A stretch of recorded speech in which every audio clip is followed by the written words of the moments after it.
வணக்கம். இன்னைக்கு 13 April 2022. Time வந்து சரியா 9:15 ஆகுது. மார்க்கெட் வந்து இப்போதான் ஓப்பன் ஆயிருக்கு. கொஞ்சம் கேப் அப் இருக்கு. இன்னைக்கு வந்து என்னால் ஃபுல்லாக ரெக்கார்ட் பண்ண முடியாது. ஸோ நான் இப்போ ஆன் மட்டும் பண்ணி வச்சிருக்கேன். அது அப்படியே போயிட்டு இருக்கட்டும். முடிஞ்ச அளவு ரெக்கார்ட் பண்ண பார்க்குறேன். ஏன்னா இப்போ டிரைவிங்கில் இருப்பேன். ஸோ முடிஞ்ச அளவு ரெக்கார்ட் பண்ண பார்க்குறேன். இல்லைனா மார்க்கெட் முடிஞ்ச உடனே ஃபுல்லாக நான் டேட்டாவோட எடுத்து போட பார்க்குறேன். ரோபோ எல்லாம் ஆன் பண்ணி வச்சிருக்கோம். மார்க்கெட் இப்போ போயிட்டு இருக்கு.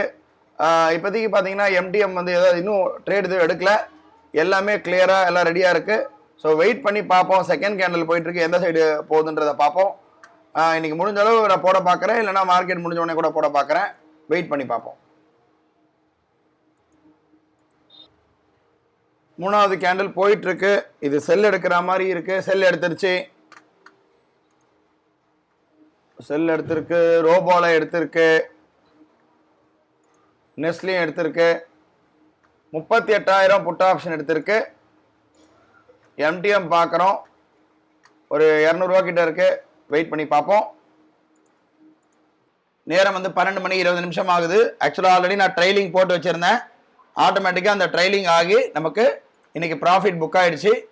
பார்த்தீங்கன்னா ஒரே ஆர்டர் தான், ஒரே கால் தான் வந்தது. ப்ராஃபிட் புக் ஆகிடுச்சு. இப்போ நம்மளுடைய எம்டிஎம் பார்க்குறோம் அப்படின்னா 2330 ரூபா எம்டிஎம் இருக்குது.